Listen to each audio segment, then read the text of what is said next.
বিসমিল্লাহির রহমানির রহিম। প্রিয় থার্ড ইয়ার শিক্ষার্থীবৃন্দ, আজকে আমি তোমাদের অ্যাবজর্পশন অ্যান্ড ভেরিয়েবল কস্টিং এই অধ্যায় থেকে একটা অঙ্ক করাচ্ছি। Problem 29। Jamuna corporation produced 24,000 units normal capacity. এটাই আমাদের নর্মাল ক্যাপাসিটি, এটাই আমাদের প্রোডাকশনের পরিমাণও 24,000, আবার নর্মাল ক্যাপাসিটিও দেওয়া আছে কত, 24,000 unit of product during the year 20,000 units were sold at the rate of taka 22 per unit. এখানে বলে দিয়েছে যমুনা কর্পোরেশনের প্রোডাকশনের পরিমাণ দেওয়া আছে কত, 24,000 ইউনিট, আবার নর্মাল ক্যাপাসিটির পরিমাণও দেওয়া আছে 24,000 ইউনিট। আর এই বছরে টোটাল বিক্রয়ের পরিমাণ আবার দেওয়া আছে কত, 20,000 ইউনিট, আর প্রতি ইউনিটের বিক্রয় মূল্য দেওয়া আছে 22 টাকা পার ইউনিট। আচ্ছা, কস্ট অফ প্রোডাকশন অস অ্যাজ ফলোস। এবার cost, selling price per unit দেওয়া আছে 22 টাকা, আর এই প্রোডাক্টটা তৈরি করতে প্রতিটা প্রোডাক্টের পার ইউনিট কয় টাকা খরচ হয়েছে সেটা আবার দেওয়া আছে, পার ইউনিট না, এখানে টোটাল টাকাটা দেওয়া আছে। কস্ট অফ প্রোডাকশন অস অ্যাজ ফলোস, মানে উৎপাদন খরচগুলো নিচে দেওয়া আছে। কী কী? ডাইরেক্ট ম্যাটেরিয়াল টোটাল 60,000 টাকা, ডাইরেক্ট লেবার 60,000 টাকা, ফ্যাক্টরি ওভারহেড ভেরিয়েবল কস্ট হয়েছে 1,20,000 টাকা, আর ফিক্সড কস্ট হয়েছে 96,000 টাকা। এবার নিচে বলে দিচ্ছে marketing and administrative expenses for the year টাকা 70,000, অল আর ফিক্সড। এখানে বলে দিয়েছে marketing and administrative expenses total দেওয়া আছে 70,000 টাকা, আর এই 70,000 টাকা সম্পূর্ণটাই কি, ফিক্সড কস্ট। এখানে কোনো ভেরিয়েবল কস্ট বলেনি। মার্কেটিং অ্যান্ড অ্যাডমিনিস্ট্রেটিভ এক্সপেন্সেসের পরিমাণ টোটাল বলে দিয়েছে 70,000 টাকা, আর ফ্যাক্টরি ওভারের মধ্যে ভেরিয়েবল কস্ট দেওয়া আছে আর ফিক্সড কস্ট আলাদাভাবে দেওয়া আছে, কিন্তু মার্কেটিং অ্যাডমিনিস্ট্রেটিভ এক্সপেন্সেসের ভেরিয়েবল এক্সপেন্সেসটা দেওয়া নাই, ভেরিয়েবল কস্টটা দেওয়া নাই, ভেরিয়েবল এক্সপেন্সেসের পরিমাণ এখানে উল্লেখ করেনি। এই কয়েকটা তথ্য আমাদের দিয়ে নির্ণয় করতে বলেছে কি, income statement under absorption costing and variable costing. Income statement তৈরি করতে হবে অ্যাবজর্পশন কস্টিং মেথডে এবং ভেরিয়েবল কস্টিং মেথডে। আবার 2 নম্বরে বলেছে রিকনসিলিয়েশন স্টেটমেন্টটাও তৈরি করতে বলেছে। এখন প্রথমে যে কাজটা করতে হবে সেটা হচ্ছে ওয়ার্কিং 1 নম্বর ওয়ার্কিং যেটা করি আমরা, ওই ওয়ার্কিংয়ে পার ইউনিট কস্ট কত, ডাইরেক্ট ম্যাটেরিয়াল কত, ডাইরেক্ট লেবার কত, ভেরিয়েবল ফ্যাক্টরি ওভারহেড কত, ফিক্সড ফ্যাক্টরি ওভারহেড কত, এটা আমাদের বের করে নিতে হবে। আর এটা বের করতে হলে আমাদের ইউনিট দিয়ে ভাগ করতে হবে টোটাল কস্টকে। এখন টোটাল কস্টকে কত দিয়ে ভাগ করব? সবসময় প্রোডাকশান দিয়ে ভাগ করবো। এই প্রোডাকশান ইউনিট দেওয়া আছে 24,000, এই 24,000 দিয়ে প্রথমে ডাইরেক্ট ম্যাটেরিয়ালকে ভাগ করব, 60,000কে 24,000 ভাগ, আবার ডাইরেক্ট লেবার দেওয়া আছে 60,000 টাকা টোটাল, এরকে আমরা ভাগ করব 24,000 দিয়ে। আর ফিক্সড ভেরিয়েবল ফ্যাক্টরি ওভারহেড দেওয়া আছে কত, 1,20,000, এই 1,20,000কেও ভাগ করব আমরা 24,000 দিয়ে। আর ফিক্সড কস্ট দেওয়া আছে কত, 96,000 টাকা, মানে ফিক্সড ফ্যাক্টরি ওভারহেড দেওয়া আছে হচ্ছে 96,000 টাকা। এই ফিক্সড ফ্যাক্টরি ওভারহেডকে আমরা ভাগ করব normal capacity.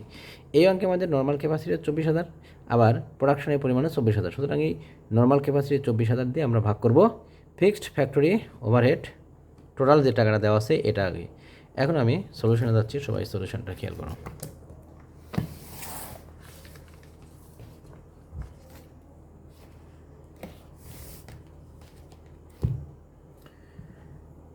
Problem 29 solution. Working on calculation of manufacturing cost per unit under direct and absorption costing. প্রথমে লিখো পার্টিকুলার্স, তারপরে ডাইরেক্ট কস্টিং, অ্যাবজর্পশন কস্টিং, টাকা। Direct material cost per unit, total টাকা ছিল 60,000 টাকা, এটাকে ভাগ করবো 24 দিয়ে, ভাগ করে পেয়ে গেলাম 2.5, দুইটাতে চলে যাবে। ডাইরেক্ট লেবার, এটা ছিল টোটাল 60,000 টাকা, এটাকেও ভাগ করবো 24,000 প্রোডাকশান ইউনিট দিয়ে ভাগ করে পেয়ে গেলাম 2.5, দুইটাতে বসিয়ে দিলাম। Variable factory overhead per unit, total দেওয়া ছিল কত, 1,20,000 টাকা। এখন এই 1,20,000কে আমরা ভাগ করব 24,000 ইউনিট দিয়ে, প্রোডাকশান দিয়ে ভাগ করে পেয়ে গেলাম 5, দুটোতে চলে যাবে, যেহেতু ভেরিয়েবল কস্ট সুতরাং ডাইরেক্ট কস্টিংয়েও যাবে, আবার অ্যাবজর্পশন কস্টিংয়েও চলে যাবে। এবার fixed factory overhead per unit, total টাকা দেওয়া আছে 96,000, এটাকে আমরা নর্মাল ক্যাপাসিটির পরিমাণও দেওয়া আছে 24,000, এই নর্মাল ক্যাপাসিটির পরিমাণ 24,000 দিয়ে ভাগ করে শুধুমাত্র লিখবো কোথায়, অ্যাবজর্পশন কস্টিংয়ে, ডাইরেক্ট কস্টিংয়ে আসবে না। এবার working 2, opening plus production minus sales সমান ক্লোজিং। ওপেনিং পরিমাণ দেওয়া নাই, আমরা 0 ধরলাম। প্রোডাকশনের পরিমাণ দেওয়া আছে 24,000, সেলসের পরিমাণ 20,000, ক্লোজিং দেওয়া নেই, ক্লোজিংটা আমরা এখান থেকে ক্যালকুলেশন করে বের করলাম 4,000 ইউনিটস। এই অঙ্কে আন্ডার অ্যালোকেশন বা ওভার অ্যালোকেশন এই দুইটার কোনোটাই আসবে না। কেন আসবে না? কারণ আমাদের নর্মাল ক্যাপাসিটিও 24,000 ইউনিট এবং প্রোডাকশনের পরিমাণও 24,000 ইউনিট। নর্মাল ক্যাপাসিটি আর হচ্ছে প্রোডাকশনের পরিমাণ যেহেতু সমান, সুতরাং এখানে আন্ডার বা ওভার অ্যালোকেশন দুটার কোনোটাই করতে হবে না। এখন আমি সলিউশনে যাচ্ছি, রিকোয়ারমেন্ট 1-এ যাচ্ছি। রিকোয়ারমেন্ট 1-এ বলেছিল ইনকাম স্টেটমেন্ট তৈরি করো অ্যাবজর্পশন কস্টিং এবং ডাইরেক্ট কস্টিং দুই মেথডেই করতে হবে। 1 নম্বর আমরা 1 নম্বর রিকোয়ারমেন্ট দিলাম যমুনা কর্পোরেশন, কোম্পানির নাম দিলাম, income statement under absorption costing, আমরা অ্যাবজর্পশনটা আগে করছি, for the year ended dot dot dot, কোনো সাল উল্লেখ নাই তাই সাল দিলাম না।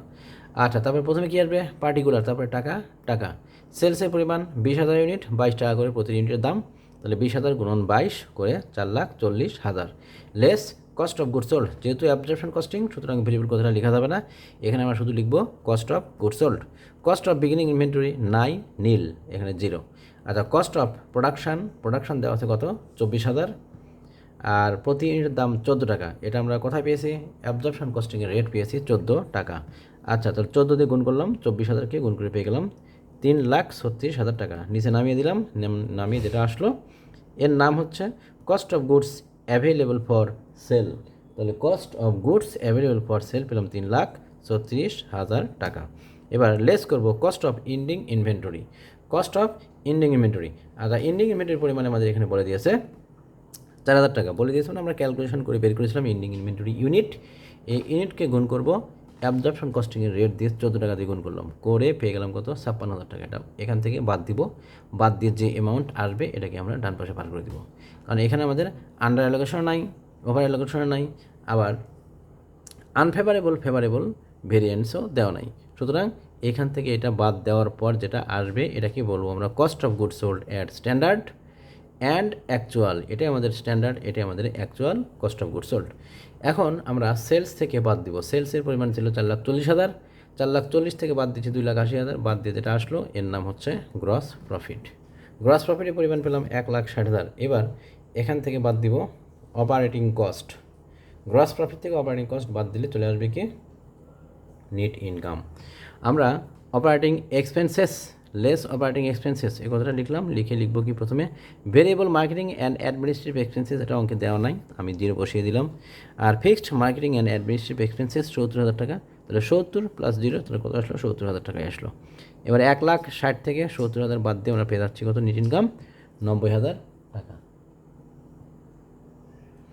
আমরা অ্যাবজর্পশন কস্টিংয়ে নেট ইনকামের পরিমাণ পেলাম 90,000 টাকা। এখন ডাইরেক্ট কস্টিং বা ভেরিয়েবল কস্টিংয়ে আমরা বের করব নেট ইনকামের পরিমাণ।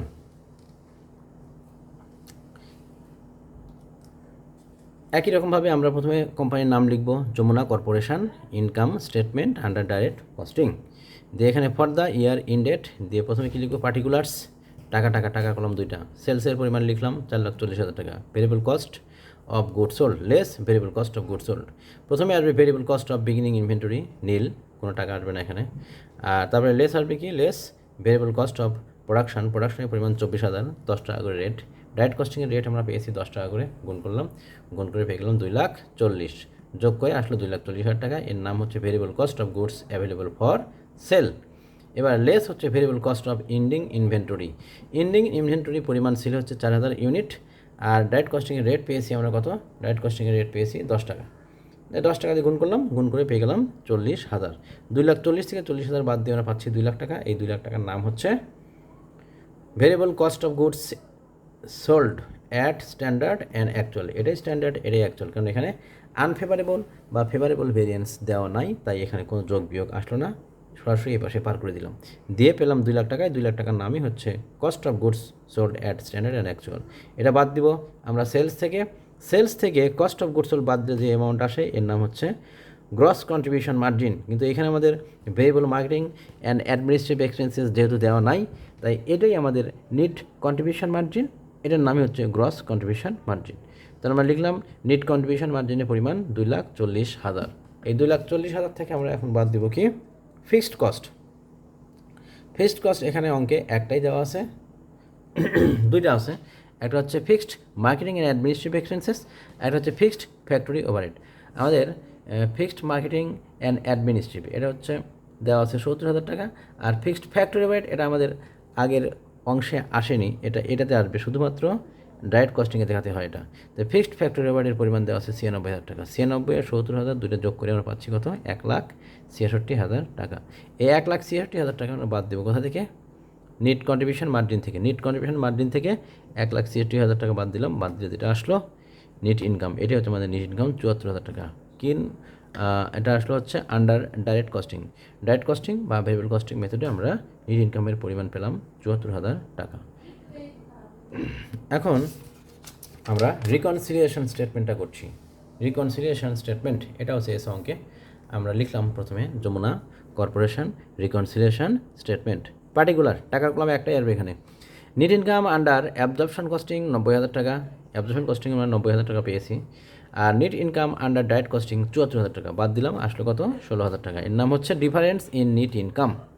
আচ্ছা, এবার ডিফারেন্স টু বি এক্সপ্লেইনড, এবার ডিফারেন্সটা আমরা এক্সপ্লেন করছি। ডিফারেন্স ইন ইনভেন্টরি, ইন্ডিং থেকে বিগিনিং বাদ, আন্ডার অ্যাবজর্পশন কস্টিং। আচ্ছা, এন্ডিং ইনভেন্টরি ছিল ৪,০০০ আর বিগিনিং ইনভেন্টরি ছিল কত 0। ৪,০০০ মাইনাস 0 ইন্টু অ্যাবজর্পশনের রেট ছিল কত ১৪ টাকা, গুণ করলাম করে পেলাম ৫৬,০০০ টাকা। আর আন্ডার ডাইরেক্ট কস্টিং এটা আসবে কত, এটা ৪,০০০ থেকে 0 বাদ দিলাম, ৪,০০০ থেকে আমরা বাদ দিলাম এই 0, কারণ ৪,০০০ টাকা আমাদের এন্ডিং ইনভেন্টরি আর বিগিনিং ইনভেন্টরি ছিল 0 ইন্টু কত 10। 10টা কি, 10টা হচ্ছে ডাইরেক্ট কস্টিংয়ের রেট, গুণ করে পেয়ে গেলাম ৪০,০০০ টাকা। ৫৬,০০০ থেকে ৪০,০০০ বাদ দিলে পেয়ে যাচ্ছি ১৬,০০০ টাকা। এখন দেখতে পাচ্ছি আমরা ডিফারেন্স কত আসলো, এখানেও ১৬,০০০ টাকা আর এখানেও আসলো ১৬,০০০ টাকা, তাহলে আমাদের দুটো অ্যামাউন্ট মিলে গিয়েছে, সুতরাং অঙ্ক ঠিক। আজকে এ পর্যন্তই। এর পরবর্তী ক্লাসে আমরা অন্য কোনো একটা অঙ্ক নিয়ে আবার তোমাদের সামনে আসবো ক্লাসে। সবাই ভালো থাকো, আল্লাহ হাফেজ।